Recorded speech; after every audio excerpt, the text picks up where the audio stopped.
We want to open this evening with a story you may not have heard, but that you should definitely know about. It begins early last year when Joe Biden, as one of his very first acts as president, brought the United States back into the World Health Organization. We saw this, we thought, why would Biden be so anxious to do something like that? At the time, we assumed it was just part of his larger de-orangification effort. Trump had pulled the U.S. out of the World Health Organization, so Biden had to do the opposite. Childish, but that seemed like a fair explanation. Still, it did seem a little weird because there aren't many international bodies that are more thoroughly discredited than the World Health Organization, particularly after COVID. It's a laughingstock. There's one thing it's not good at, it's public health. Since the very first cases of the coronavirus were reported in Wuhan, the WHO slavishly ran interference for the Chinese government and did it in the most cartoonish and obvious way. First, WHO claimed there was no evidence of human-to-human transmission of the virus. Remember this? They cited Chinese officials who were obviously lying, and we now know they were lying. Then, when it became clear the virus probably came out of a Chinese government lab, WHO sabotaged the investigation into the origin of the virus by appointing a gain-of-function researcher to lead the investigative team. Pretty shocking if you think about it. And to this day, the WHO still has not acknowledged it did any of that, though it definitely did. Instead, they've continued to praise China's response to COVID as, quote, transparent, which is the one thing it's not. It's almost amusing.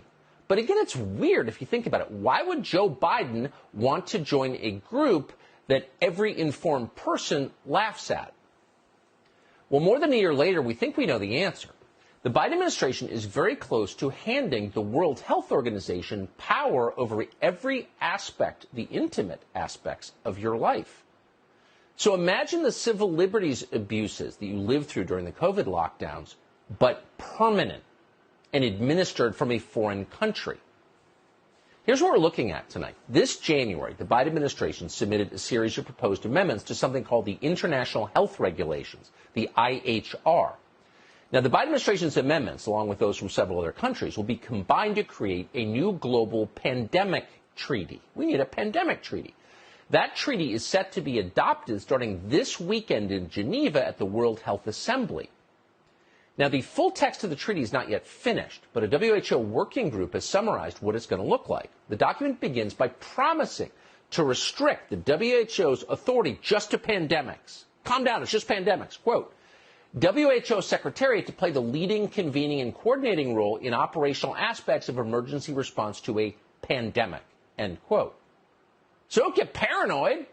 Someone needs to coordinate the pandemic response globally because it's a global problem. Got it? Settle down, conspiracy nut. But here's the catch. The World Health Organization gets to define what a pandemic is, when a pandemic is in progress, and how long a pandemic lasts. Then you read the fine print and you realize the WHO will have total authority over emergency operations in the United States if there is ever a, quote, public health emergency. Huh? What qualifies exactly as a public health emergency? Well, they don't define that. But they get to decide what a public health emergency is. And then they have total authority. You can see where this is going. Now, the Biden administration has made certain that unelected bureaucrats at the WHO have total authority to declare and define public health emergencies. They did it explicitly. The White House eliminated a provision that would have required the World Health Organization to, quote, consult with and attempt to obtain verification from the state party in whose territory the event is allegedly occurring in. So, as originally written, they couldn't do anything without the permission of their member countries' governments. But thanks to the change that the Biden administration pushed, effectively there is no limit at all on WHO's power. And then it gets worse from there. The treaty also mandates a, quote, whole of government and whole of society approach to pandemic preparedness. Think about that. Every society is always preparing for a pandemic, and that means there will not be a moment ever when the WHO doesn't have operational control over so-called public health matters in this country. Now, what's that going to mean exactly? You've already guessed it's not really about public health. It never is. But before we tell you what exactly it's going to mean, you should know that none of this is going to be optional. Thanks to an amendment from the Biden administration, the treaty contains a provision for a compliance committee. Ooh, there's always the stick. It provides that every member country in the WHO must, quote, inform WHO about the establishment of its national competent authority responsible for overall implementation of the IHR that will be recognized and held accountable. Under this treaty, WHO members must enforce orders from the WHO.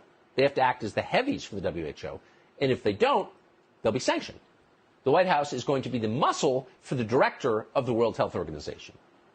So who is the director of the World Health Organization? Well, that would be a former member of Ethiopia's Marxist-Leninist party called Tedros Adhanom Ghebreyesus. He once led the Ministry of Health in Ethiopia. He's not a physician. But as the head of the Ministry of Health in Ethiopia, for political reasons, he covered up 3 cholera outbreaks, the opposite of what he's supposed to do.